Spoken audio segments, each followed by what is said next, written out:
All right, I'm Laura Ingraham. This is the Ingraham Angle from Washington tonight.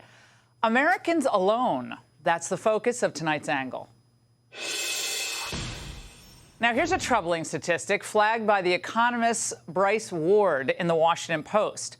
Americans spent 38% less time with their friends and extended family just over the last Thanksgiving weekend, and in the past 2 years than they had in the decade prior this occurred. Even more disturbing, the trend lines towards social isolation were worsening even before COVID began.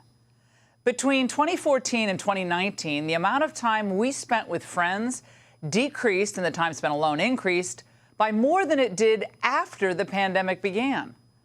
According to the Census Bureau's American Time Use Survey, between 2010 and 2013, the amount of time the average American spent with friends was stable at about 6.5 hours per week. Then, in 2014, time spent with friends began to decline. So what accounted for the drop in in-person socializing? Well, here's an educated guess. In 2012, Facebook went public and bought Instagram. And by 2014, the social media company was a dominant force in American life.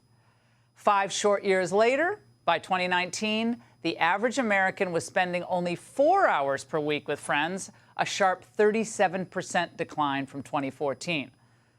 So the increasing use of social media, also political polarization, online pornography, all contributed to Americans' move inward.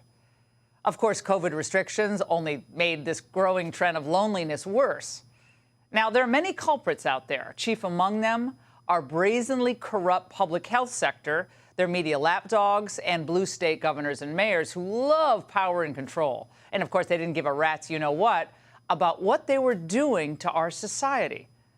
So, of course, time spent alone went up, and time with friends went down.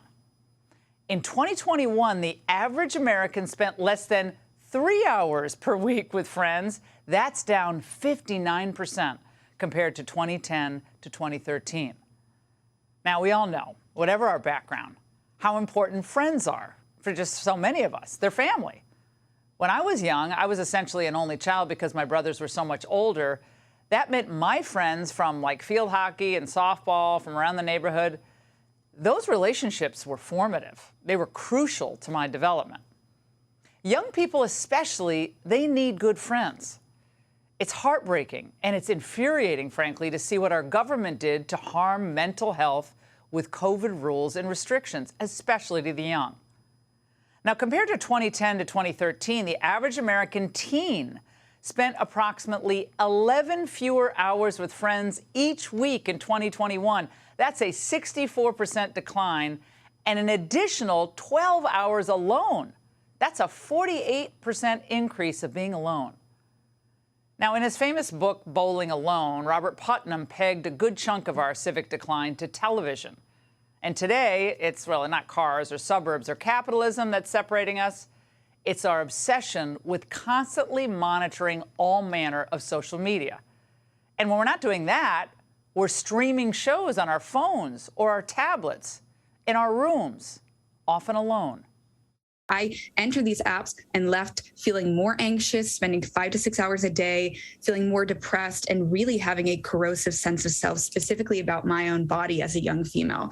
Teens are not really told that those are the possible harms when they enter these apps. So you experience these negative kind of impacts on your mental health, and I didn't really understand what was happening, and it caused great issues down the line that I know a lot of teens experience. Emma Lemke, smart insights there. Now, the great irony is the more connected we are, in many ways, the less connected we are to real people. And it's only going to get worse in the metaverse, which is more realistic fakery to keep the masses fat and happy and numb to the world that's spiraling around them. Now, all this adds up to creating a society that's more anxiety-ridden, more depressed, less compassionate, and in some cases, more violent. If you spend a lot of time on your own, you're more likely to engage in unhealthy behavior. So you might smoke more, you might eat unhealthy foods, you might get more stressed because you don't have somebody comforting you and supporting you. High rates of loneliness are correlated with more aggressive behavior, more paranoid behavior. They're also linked to violent extremism. Now, a former Virginia state trooper who had met a teenage girl online, you may have seen this story, then traveled cross-country to get her and then killed her family on Friday in California when he was trying to get her. Now, police say 28-year-old Austin Lee Edwards pretended that he was another teenager while he was talking with this girl on the internet. The predatory act is called catfishing. He tried to take off with the teen, but police ultimately tracked him down and shot him dead. Now, the sick thing is that he probably thought, in his own warped way, that this was some great American love story because it began online. But he was just another loner, unnoticed by a society that increasingly seems to value those who ignore basic truths of human existence. Like the fact that every major religion teaches that human beings are better off and happier when they're in a family, connected to a community, and engaged in works of service. We're not meant to live by ourselves. And it's one of the great tragedies of the 20th century that feminists work so hard to ridicule and reverse all the things we knew to be true about basic human biology and just human life. They assured women that the sexual revolution was going to make everybody happier. They were told that, well, childbearing was oppressive, religion was patriarchal, and old norms were inhumane. Some even argued that we could invent our own definition of a family. While the image of the nuclear family is often held up as the ideal and only form a family can take, whether or not that's true seems to vary by social group and region. It's important to remember, whatever form, shape, or size it takes, we have the power to define what family should look like for ourselves. Now, much of this was a lie, and now activists who proudly declare themselves to be the secular Crusaders, they've merely replaced the tenets of organized religion with their own rigid dogma. It's kind of a mix of socialism, transgenderism, climate alarmism. It's a new orthodoxy that has its own rituals, its own hierarchies, its own flags, and magic words.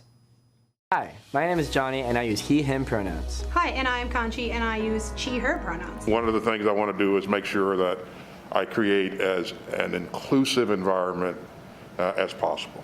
Diversity, equity, and inclusion is about embracing all differences. And we can do that while amplifying the needs of underrepresented individuals. Welcome to Zombieland. Yet today, the threat to our communities and families isn't just coming from Ivy League profs and government officials, but also from our corporate leaders.